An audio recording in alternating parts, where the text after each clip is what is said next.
नमस्कार विद्यार्थी मित्रांनो, मी K sir from K commerce academy Nashik. विद्यार्थी मित्रांनो, तुमचं सहर्ष स्वागत आहे आजच्या व्हिडिओमध्ये. आणि K commerce academy news studio news room तुमच्यासाठी एक लेटेस्ट न्यूज घेऊन आलेला आहे रिलेटेड टू महावितरण महाघोटाळा क्वेश्चन मार्क.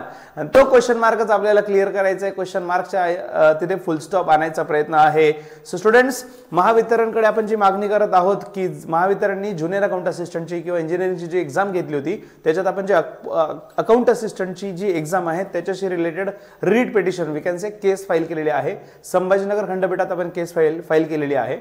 आणि तुम्हाला मी मागच्याच व्हिडिओमध्ये याच्या आधी पण डिटेल शेअर केलं होतं, त्याच्यामध्ये पण तुम्हाला रीट पिटिशनचा नंबर दाखवला होता. 43012025 हा रीट पिटिशनचा नंबर आहे.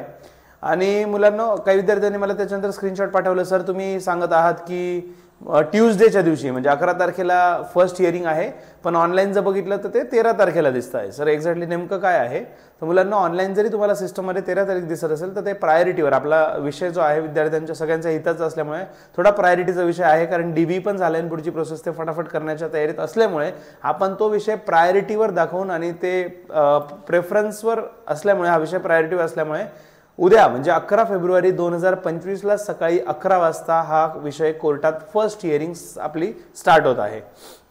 विद्यार्थी मित्रांनो, फॉर्च्युनेटली आपल्याला खूप चांगले वकील भेटलेले आहेत. म्हणजे नॉलेजबद्दल तर काही डाऊटच नाही, ते ऑलरेडी इंजिनिअरिंगचे केस हँडल करत आहेत, आपली पण केस हँडल करणार आहेत.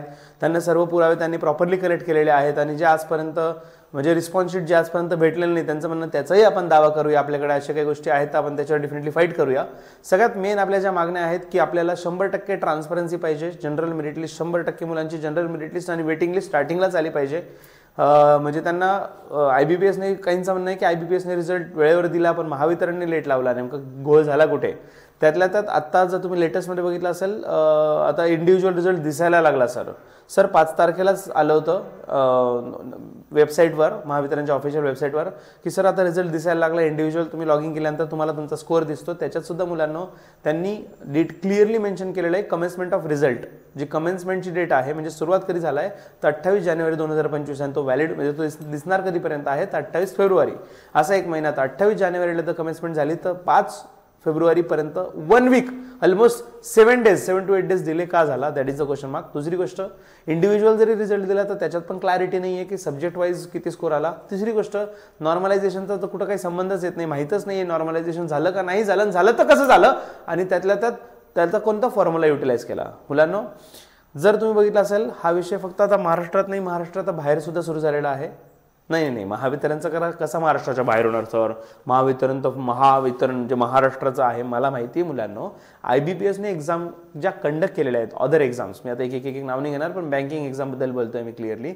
IBPSने जे एक्झाम कंडक्ट केली त्याच्याबद्दल बाहेर सुद्धा क्वेश्चन मार्क रेज होत आहेत की तुम्ही म्हणजे आजपर्यंत बऱ्याच म्हणणं की बँकिंगचं एक्झाम घेण्यामध्ये IBPSचं खूप जास्त एक्सपर्टीज आहे आणि खूप जास्त कॉन्फिडंट किंवा we can say trustable institute आहे. चांगली गोष्ट आहे मुलांना, ट्रस्ट हरकत नाही, मी त्यांच्यावर डाऊट नाही घेते.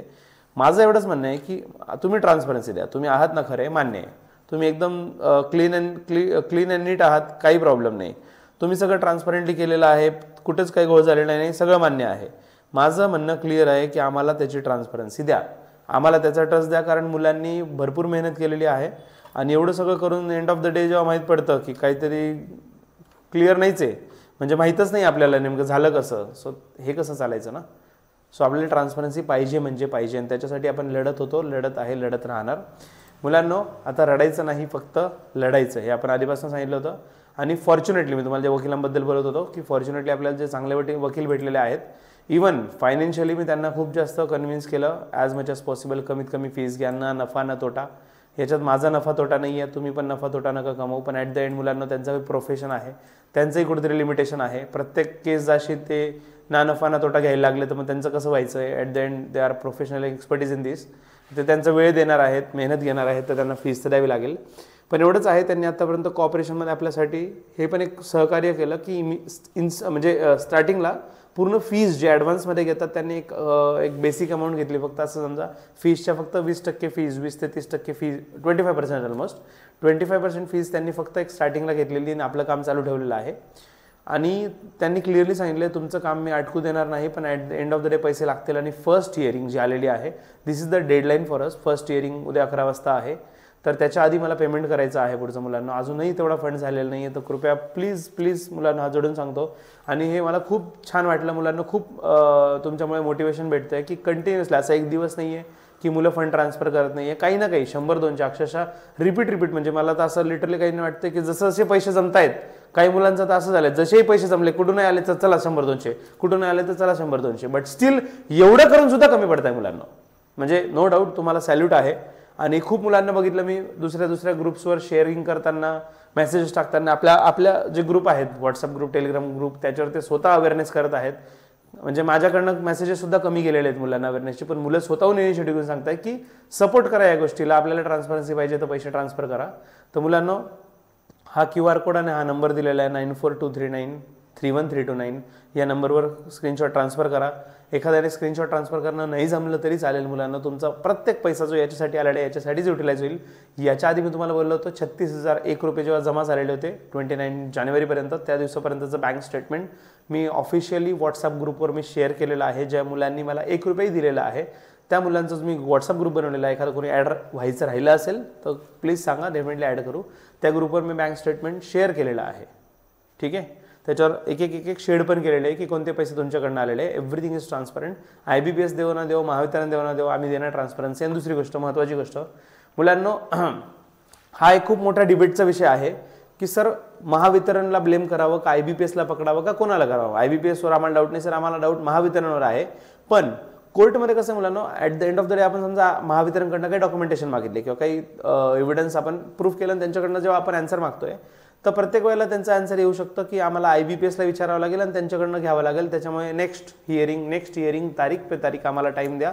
आणि या प्रोसेसमध्ये डिले होईल. आपल्याला डिले करायचा नाही, कारण जे जेन्युइन सिलेक्ट झालेले मुलं आहेत त्यांच्या 100% आपल्याला मनात रिस्पेक्ट आहे. जे मेहनत करून सिलेक्ट झालेले आहेत तर त्यांचं सिलेक्शन पण, म्हणजे त्यांचं जॉईनिंग पण लवकरात लवकर व्हावं, हे सगळं कन्सिडर करून आपण काय केलं मुलांना, तुम्ही बघू शकता 2 पार्टीज आहेत आपल्यासमोर. आपण दोघंही पार्टी आपण ॲड केलेल्या आहेत कोर्टमध्ये, महावितरण आणि IBPS दोघंही आपण पार्टी म्हणून दाखवलेल्या आहेत.